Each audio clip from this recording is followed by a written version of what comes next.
Shut up and sit down.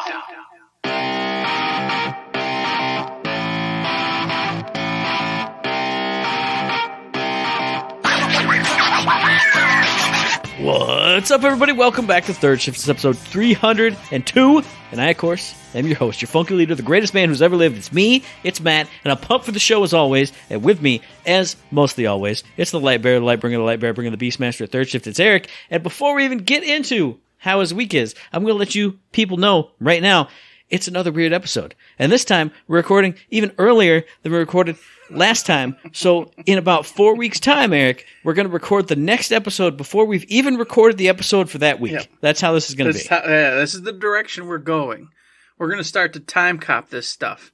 You know, where we're over here just putting out episodes that don't even exist or can't exist yet because we haven't even thought about it yet, but we're doing it anyway. It's just what's going to happen. I actually just saw something on Reddit about this. I think it's called like a bootstrap paradox, where like knowledge that shouldn't exist, the characters know it before they could have known it. So we're going to do the show or know the show before we could have done it. Actually ever done it. It's going to be It's wonderful. You're in for a ride, everybody. Let me tell you, you're in for a ride. The stuff we've got going here at Third Shift, the time traveling weird things we've got here, you don't even know. You don't even know. We've got all this money raked in all this time, and we've been busy, boys and girls. We've been busy creating all these machines, and we're not going to stop at podcasts. Oh no. Eventually, we're going to be in your homes, in your heads, in your thoughts, telling you what to do before you knew you were going to have to do it, to make sure that you're giving us all the 5 stars and all the money before you even realized you needed to or had ever even heard of us. It's going to be incredible and invasive to you, but you won't even know it's invasive because it's going to be, all that funky, weird time traveling stuff. So you don't even have to worry about it. It's the best part. And I like that you started going into like the 5-star thing, which is the end of the show. Before you've even started the show, you want to end it early. You want to. I'm not going to let you do it. No, I'm trying to manipulate Matt. Right here. No, we're going to do that going forward. This episode, this show is a real show. But I will say, when I ask you, Eric, sir, how was your week? We have had almost a full week since the last time we recorded because we're only one day off from a full week. So, how was your actual week this time for real, my man? Well, as I told you last time, and it still stands, I had a family visiting up until just yesterday. They went home. So, from that point to this point, family's been here. We've been going to the Movilles, getting ice cream, going to parks, going to different places that she really liked to eat when she used to live up here, did that kind of stuff. Other than that, played a little bit of gaming, but not too much. Oh, and before I talk about the games, I just told Matt, off air, buying this really cool RV, so we're upgrading our camping game. We're going from this tiny little A-frame, cool Hobbit hole, like pop-up looking thing, to this big, awesome RV. So we're going to be glamping, as they call it, living in style out there at them campgrounds. I'll be wearing my camping as life shirts, and then I'll be walking around and, just busting on into my fellow camper sites while they're drinking their coffee, Matt. It's a good life. So here's what's going to happen. How long have you had the camper for? Like 5 years? 4 years? 6 years, I think. Yeah, right around there. Okay, so in another 5 years, you will officially turn into Howard. You'll be like, we're taking up the drive-in, drop it out, and put it at the site this week, and then I'm coming straight back home. I'm going to stay up there for one night. I'm not going to sleep, but I'm going to come back down. So in 5 years, I will say, look what happened. Look what you've I'm 100% right. We bought 3 of them, and now we've got to drive all 3 all across the country to this weekend. Gee whiz. We decided to have one RV for every one of our campgrounds that we're affiliated with. Correct. That's what we're going to do. You know what? That's a good idea, Matt. Don't sell the A-frame. Go put it at one of the sites permanently. So that way we're like, we're just lazy. Let's just go to the A-frame over at Kalamazoo or whatever, And then that's it. Don't even got to worry about it. But you want that at like the C-tier site. You want that that like Bozo so the Clown good place. Good yeah, stuff. Exactly. Yeah. One that we'll almost never go to, but when we do, because we feel obligated to, because it's part of the thing. And because you're paying the rent to have it just sitting there. And you don't want it rotting. You don't want a tree falling on it like we talked about before the episode. There's too many. See, we're getting right back into that. All these eventualities and then causalities. And we got to be careful. When you're messing with time, it's a dangerous field, okay? Very dangerous. But that's something we're doing. So I got to go to Chicago tomorrow. That's going to be fun. But, of course, I'll tell you about that next week. Game-wise, as I said, a little bit, but not much. with family here, it was just tough to really get a chance to do anything, play anything. However, I did beat Strangers of Paradise. I did it. Nice. Yeah, got on there and I said, you know what? Today's the day. Darkness is going down. I'm becoming chaos. All right? I am. And I did it. I became chaos. And then I was completely and utterly shocked because after I did that, a couple other missions opened up post the last boss, which were just kind of like, hey, fight through this round of, hordy baddies and a couple boss kind of rush things. And they were way easier. And I smoked through it. You know why? Because I had my partners in crime. Apparently, when you add in your extra two players, the game gets a lot easier. And since it had made me butt my head as single player, for that last little 15-20% of the game, when I got my boys and homegirls back, it was just cakewalk. I'm just over there smoking things. I've got one of the girls is a sage, so she's just constantly putting regeneration and stuff on us. So I was like, this is a joke. It's a joke. Straight up joke.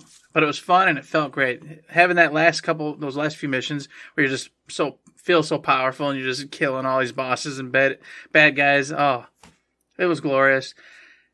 I was thinking about doing the platinum because there's some stuff I could do. But then one of them was go back through and beat the entire game in chaos mode. And I went, oh God, no. But Eric, dude, that's a trophy.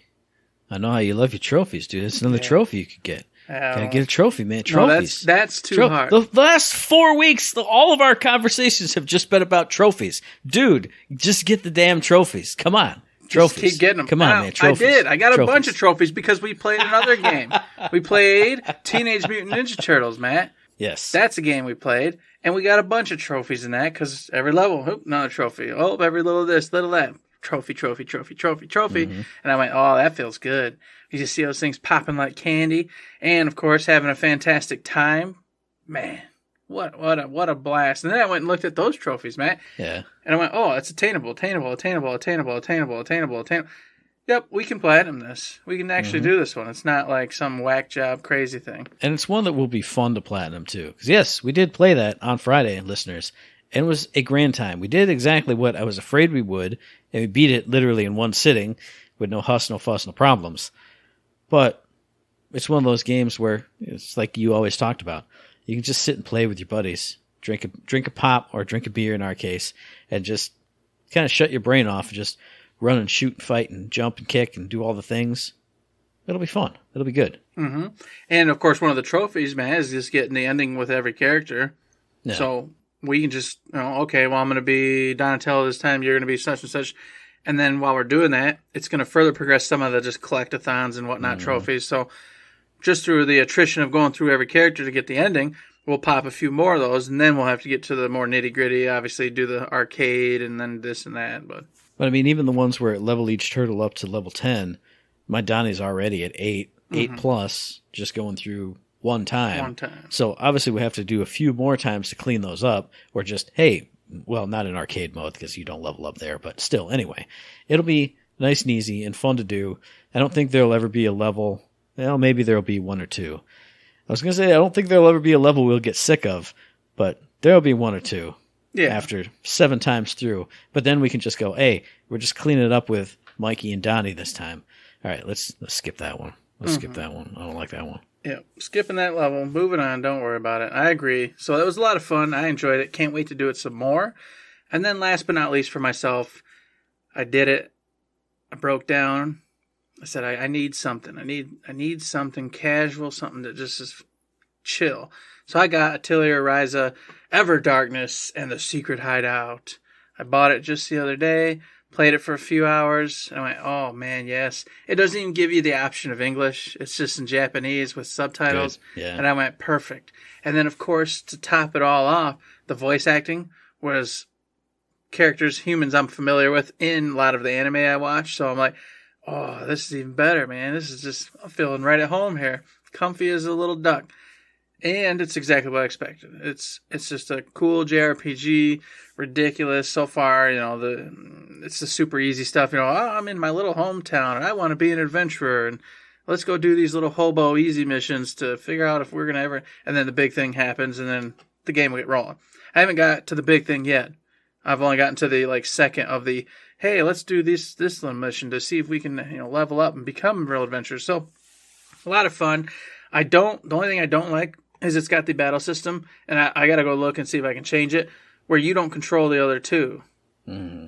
You only control the one. Now you can L1 over to them and do a manual attack, but in general they just do their own thing. What's the L1 button? Yeah, well, I don't know. It was just telling me on the screen, man. I never figured it out. I can't understand this. So I just kept controlling old Ryza. And so that part I'm hoping I can turn that off. Because I hate not being able to control my characters because AI is just dumb. And they'll make all the wrong choices all the time. And then I'll end up dead. And I don't like that.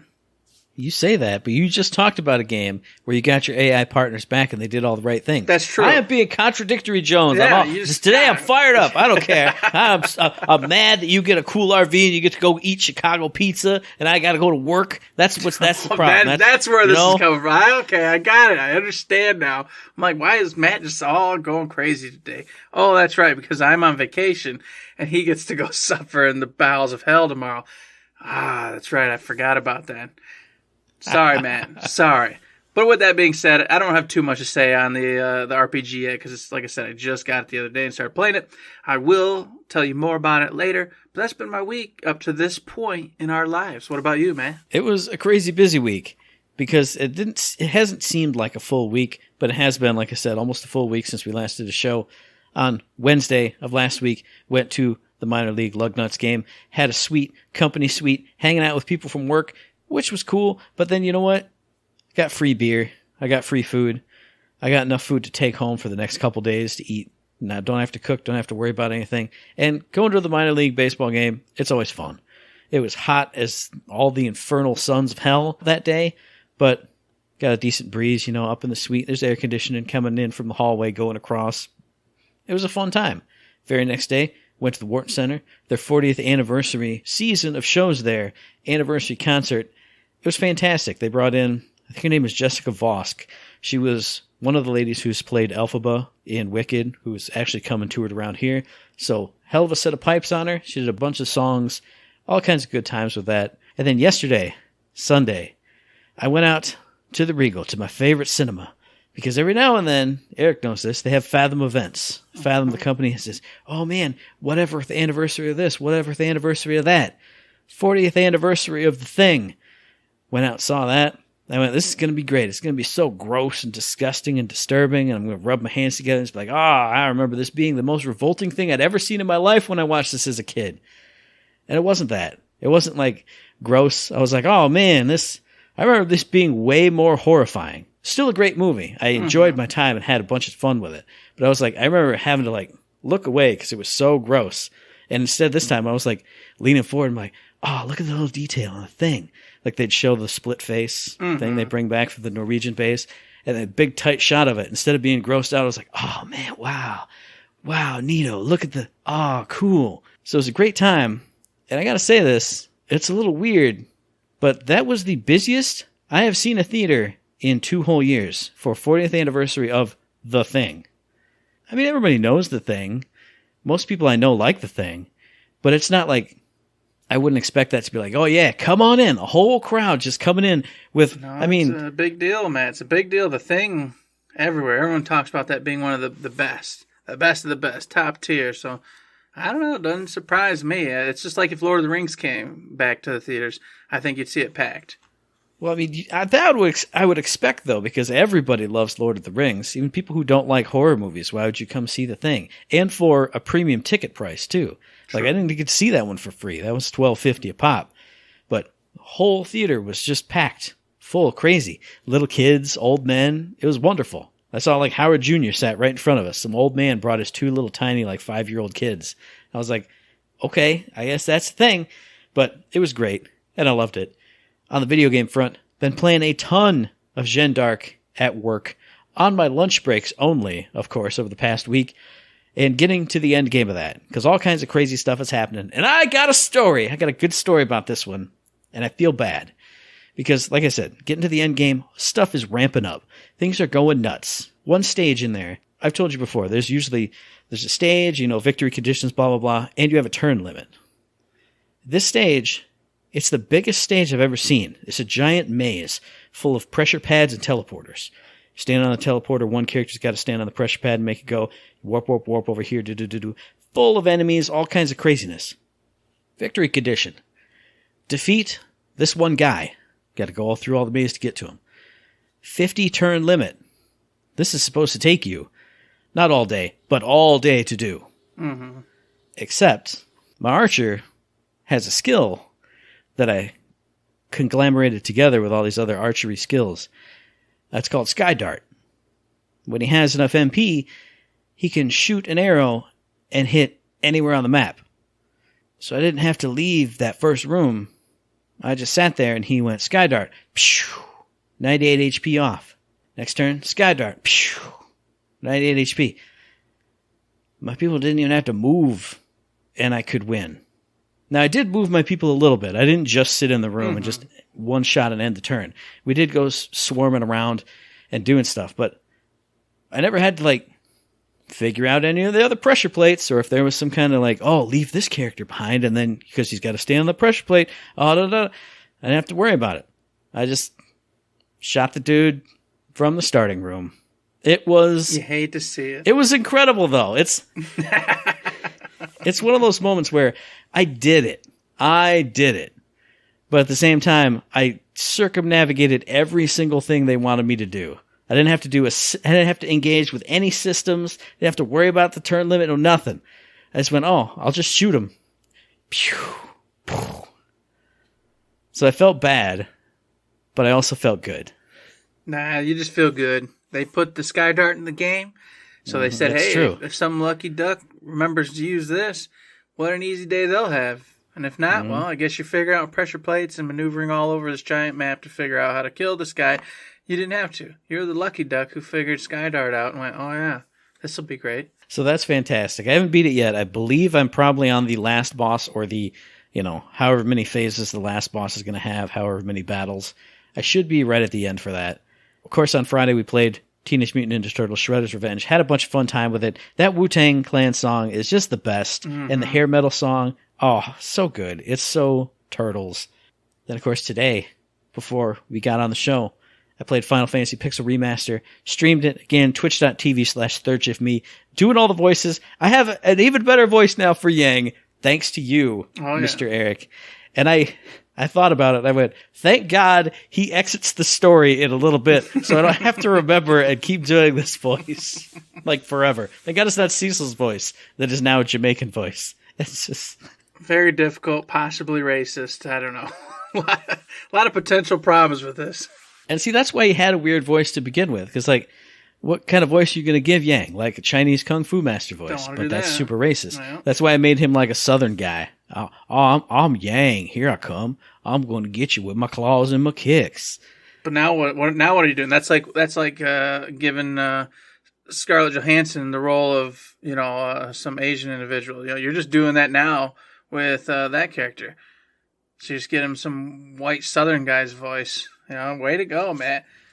Way to go. I was gonna say, he is probably the only one in the story that's not like a white person, like a white generic character. So, oh well. But it's fun. If you want to see me struggle to do voices and maintain accents, thank God Sid is gone, because he will be eventually. Yes. Because the Scottish accent also kind of throws me off. Anyway, but a ton of fun. Check me out, twitch.tv/ThirdShiftMe. And the last thing I did before we got on here, I was like, man, should I run errands today? Should I get my hair cut? Should I leave the house and not be disgustingly lazy on my last day off of this 3-day weekend? And I said to myself, no, you're going to sit here and you're going to play video games. And I went, okay. And I researched stuff for the show. I went, maybe I should do something with that. Oh, maybe I should this, maybe I should that. And I turned on my Switch. And, I've told you before, Cuphead called to me. It just said, my body just said do it. But every time I boot up the Switch, which I play Animal Crossing every single day, in slot number 2, it's a giant black box with white text in it that says Triangle Strategy. It's been staring at me because it's the card that's in the Switch. It's been there for however many months, ever since I bought Metroid Dread. It's sitting in there. It's staring at me. And I went, you know what? Fine. I'm going to start your Triangle Strategy because my buddy James, the last 2 times I've seen him, it's been going on and on and on about how great this game is. And far be it for me to not play a game that a good friend of mine tells me is really, really cool and good. Yeah. Yes. Got him. But I did start it up, started playing it. I'm not anywhere into even like the actual conflicts. I'm still going through the normal intro story stuff. It's a ton of fun so far. I switched it over to Japanese audio, and then I think it started making me fall asleep. So I switched it back to English. I slapped myself in the head, and I've been playing through it. So far, the voices are good. The tactical combat is, like I said, I've had like 2 battles, but they are like serious battles. Mm-hmm. Like, I'm like, okay, well, I'll move this guy here. And then the enemy units just go, okay. Like, oh, man. I just wanted to relax and have fun and be overpowered like I am in Gen Dark. Oh, man. I mean, I still won the battle, but 2 of my units just went, yorp, yorp, got eaten up. And I went, okay, well, I put my serious pants on because I didn't have those on. I went, okay, here we go. Put them on, did the battles. It's a ton of fun. I can't wait to see how deep just the combat system goes, because I love moving units and putting them on a map and sending out spells and buffing people up and doing all the stuff. You can do back attacks and like pincer attacks. So you have a character on one side of the enemy and another person on the other. You'll attack, they'll attack, and you get the bonuses based on backs and fronts and all this stuff. It's going to be fun. It's going to be good. From what James says, all the other stuff is crazy too. All the choices and all the things and making alliances and stuff. So I'm excited for that. And so far, I'm having fun with it. I will say the only negative I have right now, and I'll wrap it up right after I say this, is I love the HD 2D art style, but the lighting is just like out of control. It's like out of this world. Like if the big bloom lighting is like right in a certain spot of the room, and then a character walks up, it's like that character becomes the sun. It's like so hard to see, and like everyone else is really shiny stuff that feels like it should stand out. Doesn't. Stuff that shouldn't really does. It's so weird. Like I want to turn down the VFX on it somehow. Because I want it to just be big, bright, colorful characters. Just flat, colorful characters. Kind of like Gen Dark or Final Fantasy Tactics. Yeah. But instead it's this weird, like, everything's so bright and shiny. And it's not, this character just looks this way. I'm way in the shadows in this weird section. And then I come in and I'm all blown out. It's like my webcam whenever we do this podcast. Yes. It's like that sometimes. It's crazy. But overall, I'm enjoying it. Having a good time. That's it for my week. It's been a wild week. So much stuff I've been doing. It's crazy. It has been a wild week. And speaking of crazy, I got a game for you, all right? This game came out, it was the 16th for the Switch and PC. I completely just wrote this one off. I didn't think of anything of it. It just looked wild and weird to me. Didn't think it was going to get any press, any kind of talk, okay? Well, I was wrong. Okay, this wonderful little title, Neon White, developed by Angel Matrix, course, came out and everybody went wild for it. I still don't know why, Matt. I still don't know why. I watched several reviews and I'm like, why? This game is crazy. It's weird. I mean, it's neat, and I'll tell you about it. It's a first-person game. You, the main character, are in hell, but you've decided to opt into becoming this warrior who fights demons, and you have to wear this cool mask, and if you kill enough demons, do whatever, you have a chance to ascend to heaven. You don't recall why you're in hell. You obviously know that you must have done bad things, been a bad person, but you can't remember. Now, you're here killing demons to try to get a chance to go to heaven, and you'll meet other characters, and they do know who you are and who you were, but they decide they're not going to tell you. And through building relationships with them while you're not killing demons, they will uncover like piece and parts of who you were, why you're here, what's going on. And that's how you'll piecemeal the story together. And as I said, there's a couple females, there's a male character that I know about, and you can have like relationships with them, build relationships and have relationships with them, of course, to help uncover what's going on. But the main gameplay is you're in these really cool looking weird just levels, like, and there's towers and spires and things going on, and there'll be these demons throughout it. And the whole point is to use these cards that you'll get while traversing first person super fast. Think Doom Eternal Doom fast, like you're just kind of like skimming the surface. Or kind of like Ghost Runner, or Yes. that Boomerang X game is another one that it made me think of, where you just Just like kind of flying like all around. flying around, yes. You'll be using the cards to do this with. So there'll be cards that allow you to accelerate. There'll be cards that allow you to jump higher. There'll be cards that are weapons. So you'll get like different types of guns, etc., to use to kill the demons. And you have to the entire time keep moving. So you're just flying through this level. And of course there's holes, pit stops, spikes, everything to kill you, stop you. And the demons, of course, themselves, they can shoot at you and hurt you and do harm to you.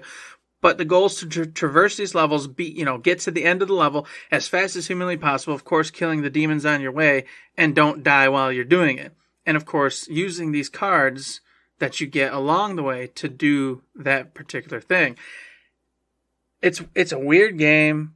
It's definitely indie. It's definitely cool, and the music's popping. The characters have that really cool anime touch to them that I personally think is really neat, but I just didn't think this game was going to do anything, and apparently everyone's loving it. It's getting really high scores. The podcasts I listen to are talking all about it, and now I feel like I should give it a go. So that says something, because it's definitely in something I would typically play.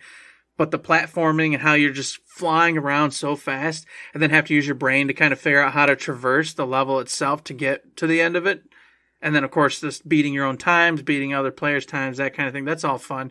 So, I don't know. Pretty neat title. Definitely didn't think it was going anywhere, but it did. I was wrong. I totally dismissed what seems to be a fantastic little game. So, Neon White, get out there, take a peek, see if it's something that you fancy, because everybody else seems to. And speaking of games, you should go out there and take a peek at, because it's something you could fancy. Here's a game I had no idea this was even coming out. Because years ago, a game called AI, the Somnium Files came out, and I bought the collector's edition of it, and I booted it up once, and I went, all right, I'm playing this next after the thing that I'm playing right now, and I never went back to it. And then, lo and behold, as I'm looking for recent video game releases, AI, the Somnium Files, nirvanA Initiative, hey, it's coming on the 24th. Oh, it's the sequel to that game, developed and published by Spike Chunsoft for the Switch, for PC, for Xbox, for PlayStation. And I went, gimme. I gotta get myself a collector's edition of this too. It's got a character statue just like the other one did. Sold out everywhere. I'm too late because I didn't even know about it. I didn't have any idea this was happening. So I can't go too much into this because I don't want to spoil the first game that was almost something that I put into the PlayStation 5 to start playing today when I was bereft of things to play. But this is a visual novel game. It's by the creator of the Zero Escape games. Well, some of my favorite games ever on 3DS, Vita, all that stuff. And it's a visual novel, kind of / adventure game, where it's kind of the far future, and you're playing a detective who's trying to solve a bunch of murders. And apparently also another parallel storyline, like 6 years in the future, where another character or you is trying to solve murders of a similar type. But the original game, it was all about, you'd go around, you'd collect evidence and all this stuff. Then you go into like the Somnium world. Characters unconscious and kind of look around and find clues in there. And from what I hear, this game is more of kind of that same thing. If you like that, you're going to love this. Except in here, that unconscious world, instead of kind of being just generic stuff that you go and do, now they're all starting to become themed around certain things. Think of something like a Psychonauts, where you're diving into that person's head, and now you're in a crazy theme park. Now it's, I don't know what, every one you dive into for each piece of the case, now it's themed. And if you loved all the other stuff about the original Somnium Files, the character interactions, the choices you can make, the zany humor, a few of the reviews I've read on this specific one say they really hate the humor and they don't like all the boob jokes and stuff. This kind of goes hand in hand with wacky Japanese games. So if you didn't like it before, you're not going to like it now. If you did like it before, you're going to like this too. It's been getting good reviews that I've seen all across the board. I'm excited to play it someday after I play the original one. But it's out. It's coming out. It'll be out by the time you hear this, unless you hear it early. And I'm excited to play it again after I play the original one. But, and after you play that game that your other good buddy told you is like really good and you have to play because it's a must play, that one. So. I played Transistor already. Is that the one you were talking about? No. That's another one your other buddy told you to play. You played. I'm seeing like a theme going that you just don't trust my opinion of these games. I get it. A lot of truths coming out today, folks. I knew I knew you'd be sad, but that one doesn't stare me in the face every day because it fell off the crossbar. Yeah, it fell right off a cliff after I yelled at you forever to play it. It's all right. Oh, I did almost boot that one up. And then I was like, you know what? Nah.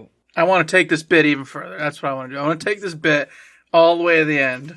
And I figured if you start actually getting mad, I'm going to say, Eric, it is just a bit. Don't at me. That's a classic third shiftism. Scapegoat. That's right. That's right. That's how I get it. I'm getting out scot-free. Get out of jail free card. Goodness gracious. But speaking of getting out of jail free, I have no segue for that. We're getting out of jail free. Oh, but we're recording early, and there wouldn't be any news, except there have been a million shows and things and presentations and whatever over the past 2 weeks that have completely saved our bacon. So we can talk about the Final Fantasy VII stuff. We can talk about any other miscellaneous stuff we've missed from over the past couple weeks, the Summer Games Fest adjacent events. What do you got, Eric? What do you want to do? Well, let's start off with the Square Enix showcase, because a few really beautiful titles in there.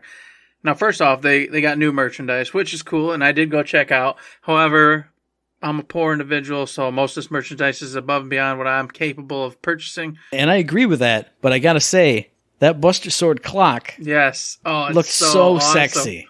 Like, I want that to just be sitting here on this computer desk, where I don't even need a clock, because I got phones and watches all over the whole house.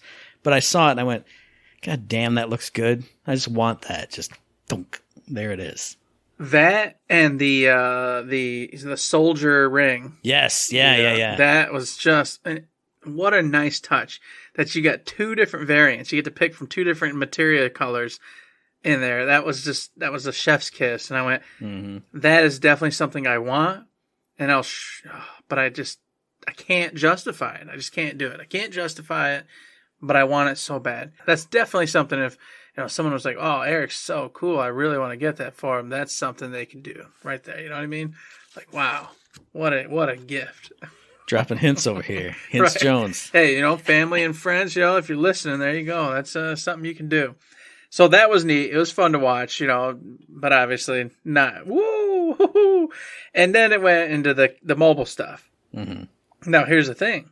I don't like mobile games. I don't care about mobile stuff. I hate mobile phones. However, I just purchased an iPhone. So nice. I'm finally getting an iPhone sent to me. So I'm going to have a phone that can do something. And I'm like, wow, you know what I could do on this phone that can do something? I could play one of these titles, which was First Soldier, which I probably won't play. That looks like it's art. Well, I already know. It's been out a while. It's in Season 3. They introduced a lot of new materia, new things, this and that. But I'm like, I'm already behind the curve on that. And I agree with you on that. But this is the first time I think I've ever seen this game ever in my life. And I went, running around and shooting, and not like crazy, weird stuff, not flying around, not building stuff like in Fortnite, just running and shooting. And I went, you know what? If it's free to play, I have no idea. I know nothing about this game. Maybe I'll download it and I'll just run around and shoot stuff on my phone for a little bit. I don't know. I mean, you ain't wrong, man. You ain't wrong. It's tempting. But then they immediately followed with the Final Fantasy VII Ever Crisis. And I went, that's it. That's the one. That's it. That's the one. A juiced up new variant of FF7. What's not to like about that? Including stuff from Crisis Core, from all of the other FF7 adjacent properties. Like, it's all in there, yeah. I was like, this is going to be so awesome just to get the whole story in one game.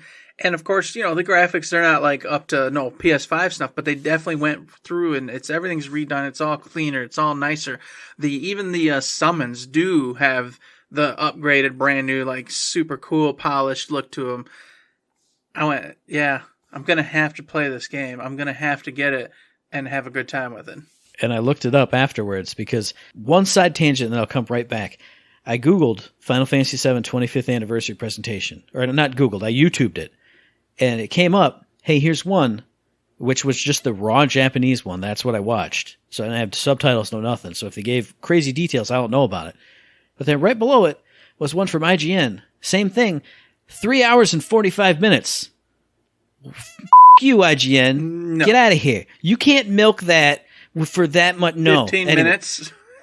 It was literally 16 minutes to 3 hours and 45. I was so in shock and outraged. But anyway, going back to it, I Googled this game afterwards because, again, no details. Just watched it in Japanese, so I caught bits and pieces here and there. Apparently, hey, it's also free to play. So you just, when it comes out, you just play it for free. It'll have microtransactions, but you and me, we're not those guys. So, in theory, at least, unless they change it before it comes out, You can just bloop, bloop, bloop. It's on your phone. Play it forever. There you go. I wonder how they'll lock us out. That's my only question. Because being an RPG, the only thing I can think of is like time restraints. Maybe we can only play for like 2 hours a day or an hour a day or something. But I'm not going to play on my phone for more than 2 hours a day. Exactly. So I don't think there's anything it's going to do that would stop me from playing it and having a good time anyway. So I'm thinking we're in for just a win-win on this one.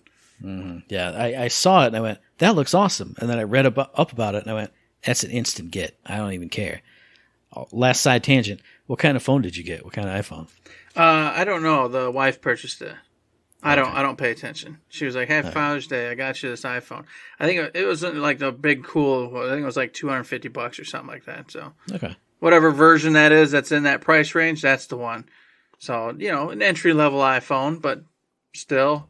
Remember, audience and Matt, I've only ever bought $40 to $50 phones forever, except for the one time I got the Thunderbolt when that first came out, but then it broke, and so I was very sad. Yeah, Thunderbolt sucked. Then I never did that again.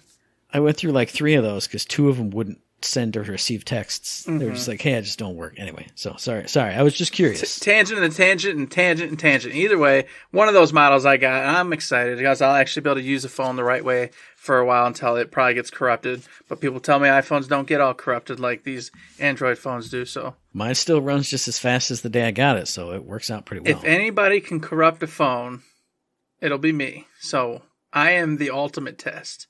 If this phone does not get diseased because of me, then boy, oh boy, iPhone, you got some good juice in you.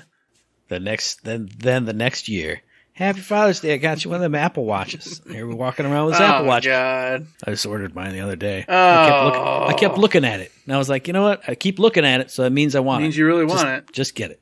Yep, I agree. All right. Off the tangent, back to the old showcase. Then they headed up with Final Fantasy VII Crisis Core Reunion, or Crisis Core Final Fantasy VII Reunion, whichever way you want to pronounce it. I don't care. And I'm 100% on board this. Yep. I never got to play any of the PSP, Vita, whatever games it was. So this is, for me, fresh. They've updated the graphics. They've got it looking all pretty. Coming out on PS5, Xbox. I don't know if it's Epic or Steam. I don't remember now. PC, doesn't matter. It's coming out PC, not the Switch though. So sorry, folks, y'all aren't. Oh no, Eric, don't screw this up. It is for the Switch because that's what shocked me. I didn't think it was going to be for the Switch because they did upgrade the graphics to make it look a lot cleaner. Can't get trophies though. Can't get a trophy. Can't get a trophy, so don't play it there. Don't play it on the Switch. I don't care. Play it wherever you want to. But regardless, I was very happy with it because I haven't got to experience this particular game. So for me, I'm going in fresh. I'm having a good time. I was liking the way it looked. Zack's whole character I've always been fascinated with and wanted to know a lot more about, especially since there was all those theories in the original FF7. If he was that hobo laying out in the tent and he wasn't actually dead, like, is that what happens? I still don't know to this day. Is it going to like get him right up to the point where, obviously he got Cloud to Midgard and then everything went to hell or whatever? I don't know. I just want to find out because I love the lore and I love the story. This is a weird one because when all the additional Final Fantasy VII stuff came out, I went, okay, that's all cool, but most of it is on platforms I don't play or it doesn't look like a game that I want to play. And then, not too long ago, got the Vita, and I was like, oh, I can download Crisis Core whenever I want. And so earlier this year, when I planned my year of Final Fantasies, I went, what am I going to do when that comes around? Because I can't stream it. I'm just going to play it on my Vita and have fun. Oh, boom. Now it's coming out for everything. I can literally do it however and whenever and wherever I want to do it. And just like you, I have no knowledge about this. All I know is it's a story about Zack, and that's it. So I'm excited to play it. Final Fantasy VII isn't my favorite out of the series, but it's more cool content that everybody said was great back in the day. So I am excited to have a chance to crack that open too whenever I do that in my year of Final Fantasy. I don't know where I'm going to slot all this stuff in. There's too much stuff. Because there's another thing just coming out next. More part 2 Final Fantasy Remake. It's coming. Then this part 3 is going to come out. And that's the beautiful part is this winter we get the Crisis Core. So boom. For Final Fantasy fans, this winter, nom nom nom nom nom nom nom. Next summer, guess what? You get FF16 proper. Oh, nom nom nom nom nom nom nom nom. And then next winter, that's right, Matt, FF7 Rebirth. It's part 2 of FF7 Remake, and it's looking wild. They didn't really give you a deep dive or anything. It was kind of like a little flashy, cutscene. But what they did give you, it was, they are changing it. They just 100% went, yep, we are changing this story, and right there we're giving you the answer you want. Oh, I thought you were dead. I don't think you're supposed to be here. Well, why would I not be here? What are you talking about? Oh, and so they're doing it. They're gonna change the story, and Aerith or whoever, or Tifa, whoever it is that dies, I don't know. You know what I mean? One of those two characters. Wow. And that was the thing I was thinking of, because I wasn't looking at the screen right when it happened, but all the stuff that I was watching, it was flashes of this, flashes of that, audio laid over top of it.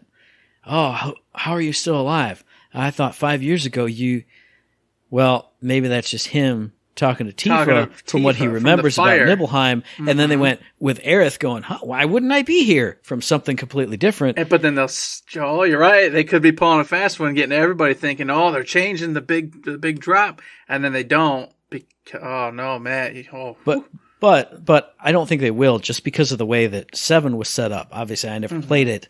But, I know with the ghosts and things, trying to keep them on track, there has to be a point where they break out. This is obviously where you're going to do it, and then have a different conclusion in the third part.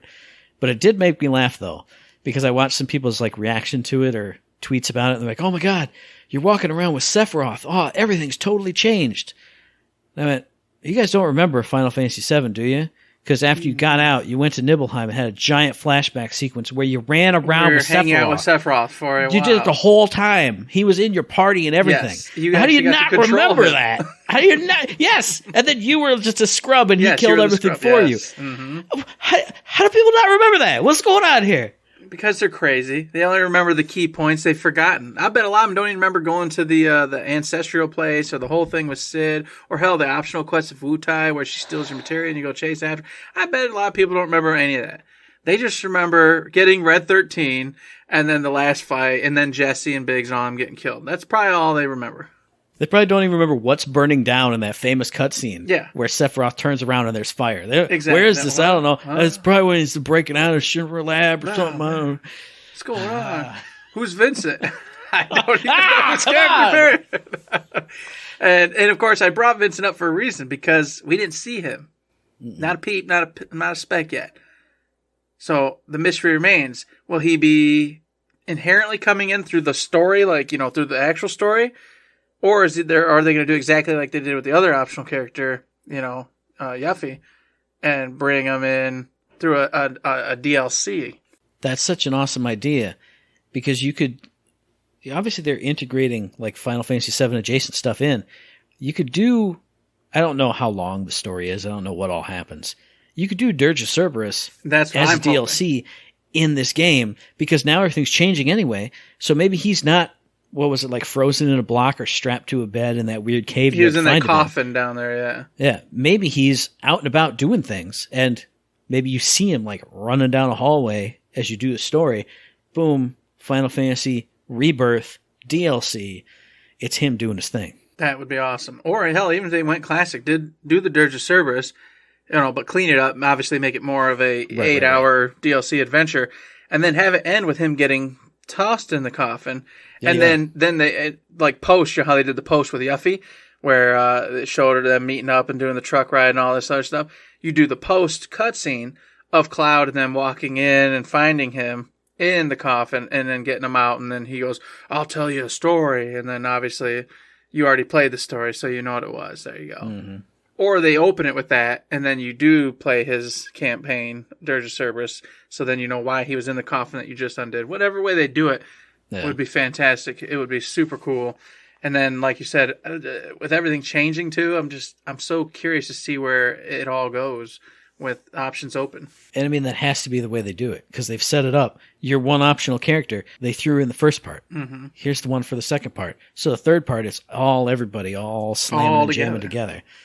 I just wonder, I mean, there are 3 parts, and, there are big chunks of the game that you could cut out or condense and stuff. How big is the second part going to be, and how big is the third part going to be? Because there's so many locations and places you go and things you do. Go into the Golden Saucer, that could be its own whole DLC. The whole ship ride over to the other side of the continent, you know. There's so much stuff left to do, hell, and there's only 2 parts left. Yeah, you got to sneak into the one city still and fight the diamond weapon or whatever it was. And I was going to say, you got to do the little Martian minigame, the whole thing. Oh, everybody's got to put their sailor suits on, and Red 13's got to walk around like this. There's so much. I got to fly on that dolphin. That dolphin's going to lift me to the sky. Mm-hmm. Oh, man, I can't wait. Oh, the prison, you know, got to get in the prison, locked in, see Barrett's buddy, you know, the one girl's dad. Yeah, you got to do that whole thing. Mm-hmm. I mean, it's tied into Golden Saucer, but that's a whole area, arc of stuff you got to go do. There's so much stuff that, I mean, they made just the Midgar section enormous. The whole game. In the last game. Are they just going to, I don't want to say padding, but are they going to take out all the padding and just make it wall-to-wall changed content? Or do some of those areas, now that things are going to change, do those just go away completely? Is it just, scoop? We don't have to go there anymore because this thing happened. This instead.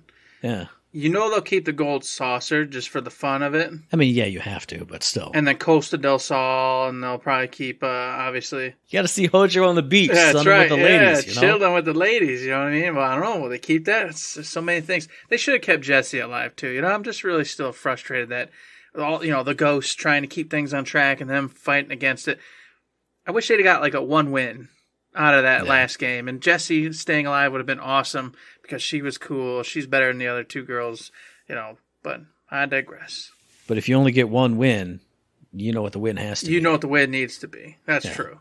I agree 100%. So we'll see how it goes, but I'm super excited for it. I was sad to see the next winner, but I knew it was coming because with FF16 getting pushed, well, it didn't get pushed, but I thought it would have come out in the winter, fall this year, and said it's coming out summer. I went, oh, okay, well, I know I'm not seeing Rebirth till, you know, winter or even the year after. So I'll take what I can get. It was a good showcase. It was right to the point. It was, like you said, 14, 15 minutes long. It was nothing. And it just went, here's the game, here's the game, here's the game. Have a great day. Boom. And I went, I appreciate that. And it was, if we listed off 4 things, it was 75% pure poppin'. Like we said, the first Soldier mobile game, maybe not so much, but everything else was just cool. And speaking of cool things, you got anything else from around this Summer Games Festiva? Oh, I do. I watched some Day of the Devs, and I'll tell you, all right, I had like 5 or 6 games here, but I'll just keep it to 2, all right? And one is Fox and the Frog Travelers or something like that. I couldn't tell if that was the title of the game or not. The way it was set up was just kind of strange to me. But it was towards the end of the Day of the Devs studio. I think it was when they had the 2 Japanese indie titles that they put on there. And what it is you're Fox. It's this female character. You know, she's got the bushy hair. Your typical kind of looks like the foxish or whatever. And she has a traveling companion, a frog. And he hops out and they talk about what they need to do. And I still don't really know what the hell you're doing in this game. But the art style, the way it's all played out, looks fascinating. It just looks really, really cool. It looks kind of noir. You know, it's like gloomy lights and things going on. And the part that sold me, because like I said, I still don't know what the hell's going on, was that you're being chased. So think Resident Evil Nemesis. You've got these weird, cool Japanese style, like ogres or orcs or whatever. They're just kind of haunting you and following you throughout the game. And if you wait too long or stay in one place, they come out of the shadows and then they'll just grab you and just eat you. And I was like, that's super cool. I love that type of gameplay, that just imminent danger. Like always, you've got to be thinking and moving at the same time and not just standing around and, oh, let me just go onto the internet and look up how to win. Okay. Nope. You stood around. You're dead. You got eaten. So like I said, I don't really know what I'm supposed to be doing in the game, but I do know I like the whole chase, you know, mechanic going on there. And of course, it's just based in like this really cool, like, I don't know, dim and gloomy, just weird little town. And you're going to go in and talk to the different shopkeepers and stuff. And I want to know more about it. So it was definitely one that I was like, hey, you know, I wrote down, I got to try to figure out what the hell this game is or what it's about, because they did a poor job in the trailer. I'm like, oh, it looks great, but I don't know what this is about. Well, that's one I'm going to have to write down, because I did not watch the Day of the Dev stuff. I watched the Wholesome Direct with all kinds of cutesy indie games, and I wrote down so many things, as I always do, but I'll narrow it down to only a few. I'm going to start off with a game that I think you would be interested in, Mr. Eric, which is called A Frog's Tale. And they said, hey, it's an RPG, and it's got some platforming, and it's got some actions you got to do that are kind of synced to the music.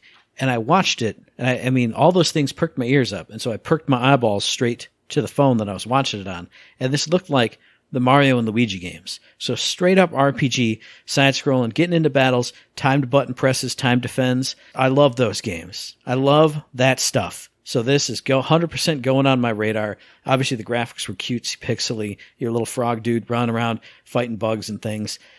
But just all those mechanics all together. And the fact that you're possibly doing stuff even just to the rhythm of the music in the battle that you're having. I can't remember if this was the one or not, because there was another... It was either another game or it was this game where you had like an audience of other creatures in the front row, just like Paper Mario Thousand Year Door where you're doing a stage play. And so they were interacting with what you were doing. That might be also be in this, but it might be in a different game. But regardless, A Frog's Tale, check it out, especially if you loved those Mario and Luigi games on Game Boy Advance, DS, all that stuff with the timing and the jumping and the doing and the things. Check it out. I will indeed go check that out. And of course, Matt, the one you're never going to play, but you still got to check out if you haven't seen it yet. It is Choo Choo Charlie. Okay? Of course it is. Of course it is. It has to be. As soon as this title came up, I went, no, this is going to be so, I'm sold. I'm already sold. I don't even care. And then it got even better, Matt. Got even better because you're on an island and you have yourself a little train. It's a first-person game, and you have to get on your train and you have to defeat Choo Choo Charlie. And what is Choo Choo Charlie? He's a train too, with a giant evil face, and he has 8 legs like a spider. And he's like, and he wants to eat you, and he eats the villagers, he eats whatever he wants. And to stop him, when you're on your train, you got to shoot him with your different weapons, and you got flamethrowers, grenade launchers, rocket launchers, machine guns. You're over here blasting him. If you hit him enough, it'll scare him off, and he'll go try to kill and eat other people. And then the meat of the game is you have to traverse the island, of course, staying within proximity of your defensive system, which is your train, but you got to get off that train because you got to go find these little caves and these little ruins and things and other people and find these pieces to form a relic or whatever it is that will summon Charlie the Choo Choo once and for all to a one-on-one battle where you have to go up against him and defeat him once and for all to end the curse of Charlie the Choo Choo on this particular island.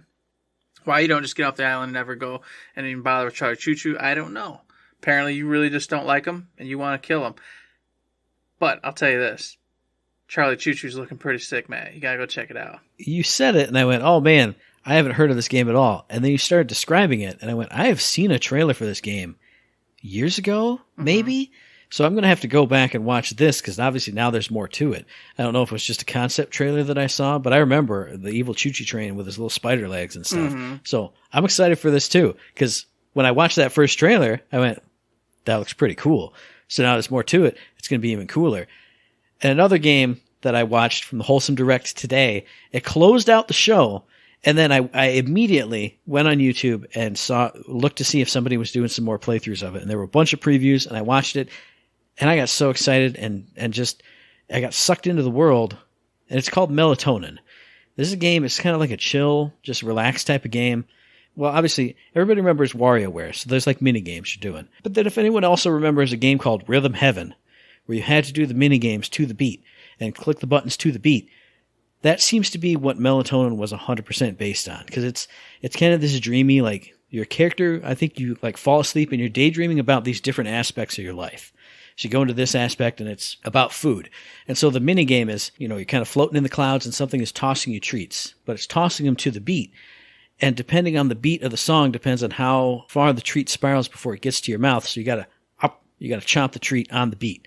Another thing was the character was dreaming about shopping. And so on one side of the screen was a little credit card swiper.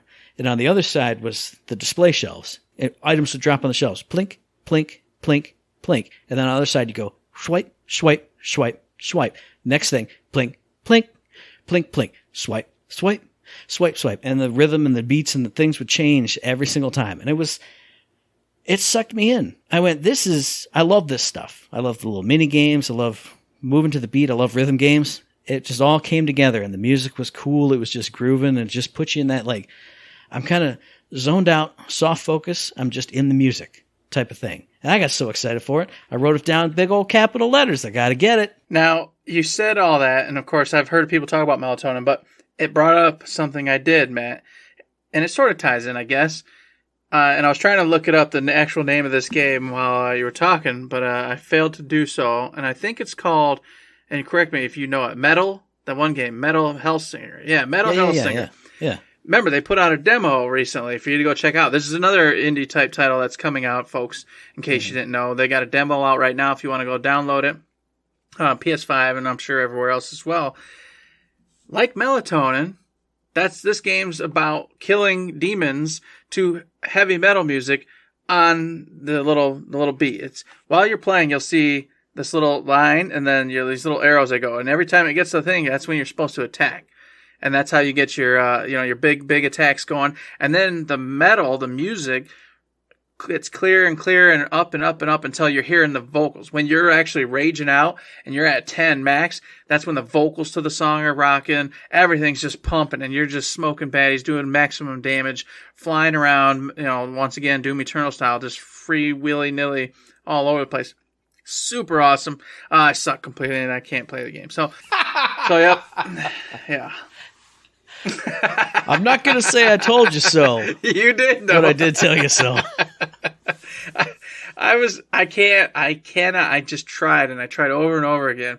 I can't do it. My brain is so conditioned to just kill enemies. Just do it. To move quickly, kill everything, keep moving, never stop. Doom is just completely broken me. I can't just sit here and wait for the right timing to hit my attack or shoot the gun or whatever. There was another similar game, I think on a more indie level. It didn't have the nice graphics that Metal Hellsinger does. It was called like BPM, bullets per minute, and it was the same kind of like thrashing, rashing guitars, and it had the same like interface where I think it was like two chevrons and they came together, and when they formed the little diamond is when you shot. And I watched people play it, and I thought, that looks so cool. But if the enemy is in front of me and I have a 6-shot Magnum, how am I not just going to go pow, pow, pow, pow, pow, pow, pow? Why do I have to go pow, pow, pow, pow, pow, pow, pow, pow? Like, I get it, but just the two concepts are just totally foreign. I couldn't do it. I wanted to love it, and I wanted to play it, and boy, oh boy, was it awesome when the music was going. But since I wasn't good at it, I was sitting there at like a 4 to 5 the whole time. So the music's like, kind of like not there. It's missing things. And it was just garbled. And then I'm like, now I'm mad because I can't get the rhythm going and can't make it. And then on top of it, the music sucks because it doesn't even have all the instruments and things going for it. So I don't even get to hear the song the way it's supposed to be. And I'm like, no, okay, well, dang. So there you go. I'm sorry, that is something I played and had a good time with, but it wasn't until Matt was talking about Melatonin that it jogged that memory of failure that I thought I'd share with you today. Well, I got another one. And I'll condense a couple of them down into here. One was a game called Lumberjack, which I think is out now. I think it came out on the 14th, according to what that trailer said. And this is where you are a bear and you've got an axe, and you're just going around like destroying industry and machinery and bringing wildlife back and bringing the forests back. And, this could go some really dark places, but from the like little 30-second trailer, because all the Wholesome Direct stuff was such short micro trailers, it put me in the mind of something like Katamari Damacy or Donut County, where you could be, taking an axe and hacking stuff up. But, it's just him, and he goes over to a dam and he goes whap, whap, and the dam like breaks apart into 2 giant polygons, and then the water spills everywhere. It's all cartoony. It's all silly looking. You're hacking up bulldozers and logging devices, and then trees are sprouting up everywhere. It just seemed like a simple, fun game. And then another game, like I said, I'll give you a 2-pack right here. Coffee Talk 2. I played the original Coffee Talk however many years ago on the Switch. A little game about you play as a barista in near future Seattle, where there's beasts and demons and all kinds, and like aliens and robots and all kinds of creatures all come together, and they come to your coffee shop, and if you make them the drinks that they need, they kind of open up to each other or open up to you, and you learn more about their stories and what's going on. And then the next little episode, maybe it's different characters, maybe those characters come back, maybe they want this or that and the other thing. They said in the trailer, more characters, more story, more events, more drinks to make. I loved that game so much. So to get a sequel, it's fantastic. And especially if you 100% completed the original, there's kind of a weird twist as to who you are and what you do. So how are they going to incorporate that into Coffee Talk episode 2? I don't know, but I want to find out. Well, I'll give you one last quickie too, Matt, because I feel sad about not doing this, because I wanted to talk about this one. Planet of Lana and Off-Earth Odyssey. Boy is Blob. All right? That's all I really got to say. It's a beautiful platforming title where you got to stop and think and use your partner, your little, I don't want to say pet, more companion, to find out how to solve these platforming puzzles, and your partner can squeeze into things, go places you can't. You can do stuff and pull stuff. The typical Boy and His Blob type adventure. I saw this. I think it was like one of the openers too of the Day of the Dev. So you don't even have to search for it very long, or you can just go YouTube it. But definitely check that one out if you guys and gals out there liked those types of titles, because I sure did, and this one looks gorgeous and looks like a lot of fun. And I'll give you one last slam and bang, because there's so many cool things on here. I know, there's more. There's always more. 2 real quick. You got to check out 30 Birds. It looks like Arabian paintings come to life, and you as your character, you move around, I don't know if it's like a pillar that all these drawings are on, but you get to the edge of the screen and then the pillar rotates and you're going around this square column and doing all kinds of stuff and finding crazy characters and all this other stuff. Another game you have to look at, because you have to just see the trailer. It's called Paper Trail. I think it's a story about a girl leaving home for the first time. And so you're walking down a path, you reach the end of a path, what do? Oh, the stage that you're on is a sheet of paper. So you can literally drag your mouse over, grab the side of the page, and fold it over. And on the back of the page, there's more stuff. So if you fold over, now you were at the dead end of a path, fold it over, and now the path continues. Now you can go. You can fold from the corners down. There's one scene in that trailer where you have a door in front of you, but there's no exit door. You fold the corner of the page down, you go in the door normally, and you come out upside down like an M.C. Escher painting. And I think you unfold here. They said you can tear the paper too to make stuff happen and do. It was the craziest thing I've ever seen. Everybody needs to go see that trailer, because even if the game only does half the stuff you could do in that, Jesus, wow, awesome. That does sound fantastic, Matt. And there's more to talk about, but I won't. Yeah. I won't. It's got to stop at some point. Just, if you got time, go check out these alternate cool events that took place around, Summer Games Fest. Or actually, I think are part of it in some tertiary fashion. I don't know. Right. But so many awesome games out there right now. So much to see and look at and get excited for. Get out there, check out the ones we told you to look at, and then expand and go look at some of the others. Because you know what? Your tastes are different from me and Matt's. So you might see stuff that we totally dismissed that you love. I was going to say, I know there's the PC gaming show. You said the OSK showcase was a big thing. I mean, and some of these other side shows, they're only like an hour. So if you're making dinner, pop on the Wholesome Game Direct. You'll see, I think, 100 trailers inside of that 60 minutes. It's crazy. Mm-hmm. But yes, tell us what we missed, what you thought was interesting, what you have gone and wish listed based on our recommendations alone via the email, thirdshiftme@gmail.com, on the Twitter machine @ThirdShiftME, and find us on Facebook under Third Shift. Indeed, you can find us over that Facebook. You can also find us on Patreon. Yes, folks, we're over there. If you like what we're doing, want to throw us a buck or two, we appreciate that so very much. Little tip jar, $3, $5, or maybe, I haven't said in a few weeks, that coveted $1 million. We open up, what I say last time and screwed it all up, it wasn't the Food Lion, it was the Piggly Wiggly. That's right. I was thinking about my gunnery sergeant back then, so no, it won't be the Piggly Wiggly, it'll be the Food Lion, and we'll change our whole lives around that. It'll be great. And if you can't give us the bucks, the monies, you can go to Twitch, as Matt has said before, and go, I got Amazon Prime, because everybody has Amazon Prime, because we're all slaves to Amazon. So, you know what? Be a slave to us and Amazon. Go to Twitch. Give us that free $5 Prime sub that you can do every single month, and then we will slowly but surely take over the world with all that money that you so graciously bestowed upon us. And if you can't even do that because, wow, internet's hard and pushing 6 buttons is just so hard for me. You know what else you can do? You can give us a recommendation, something you want us to talk about. A 5-star rating on the iTunes. I think that's like A button. You got to click A button. You could do that. So many ways to support us that don't require a lot of work on your end. And it'd be so nice for us. Another thing that'd be nice is if you listen to the very next episode, which should be dropping on the 30th of June. God only knows when we're going to record it. Who knows? I don't know. We're probably going to have to stop recording now and then record the next one right then. Who knows? We're not going to do that. There's other stuff to do. But check out that episode on iTunes, on Stitcher, on Podbean, on Spotify, and on YouTube. As I always say, hey, if you like what we're doing, if you'd like to help us out, please give us a like, a rating, a review, a comment, a subscription, any kind of good thing on any one of those good services, because it does help us out, and we really do appreciate it. Indeed, we do appreciate it, just like we appreciate the 5-star reviews. I hope you did it. I hope I see them. Someday I'll figure out how to see on Spotify, but I know Matt can see on the iTunes, and I haven't heard him say we've got another one, so shame on you. Oh, crap. Uh-oh. Eric. I promised a thing. I got to read the thing on this episode. You did. You promised it. It's been another week.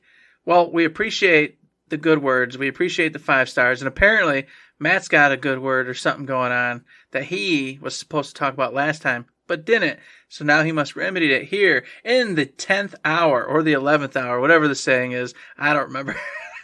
It 100% is the 11th hour. When we started, I went, okay, it's going to be a quick episode. This is going to save our bacon and fill up a lot of time. It's something from our good buddy Howard, who sent to us belated congratulations on your 300th episode. If you all know Howard, strap yourselves in. It's a lot of paragraphs. But he writes, hey guys, I want to start this out with both an apology and an explanation. An apology for not sending this out in time for the 300th episode of Third Shift, which, by the way, was terrific. Thank you, Howard. Adding only that the old saying still holds true. Life is what happens to you while you're busy making other plans. This year has been a little hectic, very busy, and generally full, much like everyone else's. So I won't go too far into that. After all, your listeners are not streaming your podcast just to hear me go on about my life. However, they may share in this sentiment. No matter in what direction I am being pulled into, the constant demands for my attention, or the tasks that I must complete before all the chaos ensues, I have one oasis during that week where I can check out and check into something fun. Third Shift has been that oasis for me. I've enjoyed hearing about how your weeks have been going and the games that have caught your attention. It's helped me branch out and consider games I might have overlooked simply because they don't fit the genre I like. In fact, I have even purchased a few solely on your recommendations. Will I ever be given the chance to play them? We'll just leave that question to the ages. However, my point is that I was captivated enough by your description and enthusiasm to give it a try for myself. Why? Because you're a couple of friends who love gaming. So much so that you've extended that friendship and love of gaming to all the listening community. You've made us all a part of Third Shift. There's a lot more to be said here. I've listened to your podcast from the very beginning and have not only enjoyed it for its content, but for the journey that both of you have been on to bring it to us. It's not always easy, but you work hard to bring that joy to all of us. It is appreciated. I almost can't believe it's been 300 episodes, but at the same time, I can't wait for the next 300. You guys have been epic. Thank you, Howard. I told you I'd read it on the episode. Here you are. Thanks for the feedback. It was a little late, but I appreciate it nonetheless. It was good. Indeed, very much so. Thanks, Howard. We love making you the butt of some of our jokes. You know, you can go back in time and see them, but it's all in fun. As you know, thank you so very much. Even if it is a little late, you know, we've already busted your chops about it, so we'll let it go with that. Thank you, sir. Thank you. Now I feel retroactively bad because I just made fun of Howard earlier in the episode with the RV and stuff. Sorry, buddy, but I appreciate your awesome feedback. Like we always say, whenever we get nice feedback, it is always awesome to hear from you guys, to hear that we're appreciated and we're loved and we love you, and that's all great. And it's just a wonderful time. Let's all love each other here on Third Shift, you know? That's what I'm talking about. And with that, Matt, there's nothing else to say today but a good old... Don't forget to say...